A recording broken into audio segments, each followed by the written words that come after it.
RFK Jr. has indeed been tapped to lead the Department of Health and Human Services. He's spreading the message of Make America Healthy Again. Celebrity fitness trainer Jillian Michaels joins us now. Jillian, welcome to the program. It's good to see you. Are you on board with Kennedy's proposal, first of all, on highly processed foods? He don't like them, wants to get rid of them. You on board with that? That's not necessarily what he's saying, but he is absolutely trying to reduce the amount of chemicals in those highly processed foods. In other words, he wants the toxic pesticides, herbicides, fungicides, chemical fertilizers out of the food. And to give you some framework on this, there's a historical connection to those chemicals and Agent Orange. So it's kind of a big deal, and people just don't understand it. We have a loophole in the FDA that allows 10,000 chemicals into our food: petroleum, anti-caking agents, food dyes, artificial flavors, artificial sugars. The list is extensive. And over 9,000 of those chemicals are not legal in other parts of the developed world. And this is just the tip of the iceberg here. Just tell me about Fruit Loops.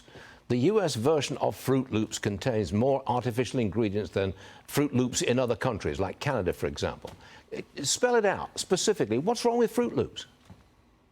This is actually the work of my friends Vani Hari and Jason Karp, and they've started a boycott of Kellogg's, and for good reason, because if you can impact a company's bottom line, you can institute change immediately. And here's the point that we're trying to illustrate, is that when you go to Canada, the Fruit Loops are colored with carrots and blueberries, and here it's like yellow number 5, blue number whatever the heck it is, red number 40. And those food dyes, our food dyes, are made of coal tar, petroleum. It's like there's no comparison. Ours, if you Google them, are neurotoxic and linked to cancer. There's no side effect to a blueberry and a carrot. So in other words, is it still ultra processed? Yes, it is. Would I prefer you have something else for breakfast? Of course I would. But nevertheless, if we can remove these things from people's diets without them having to make massive shifts in their lifestyle or spend a fortune on groceries, it's going to go a long way for their health and the health of their families over the decades. Jillian, I really want to get this in. Dr. Mark Siegel, frequent guest on this program, friend of the program, he thinks that weight loss drugs are a game changer in the health world. Listen to this for a second.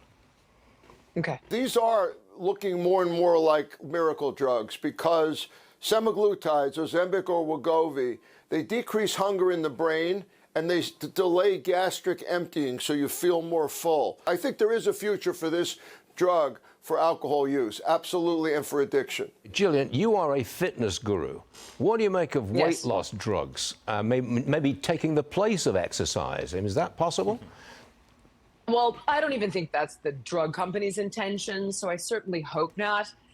If I could do a shameless plug here, I have an hour-and-a-half long debate that I just released yesterday on my YouTube channel, all free, with 2 obesity medicine doctors. So you could really take a deep dive on what my concerns are and what the criticisms of my opinions are. So first off, number 1, they're extremely expensive. Number 2, you can never get off of them or you gain all the weight back and then some.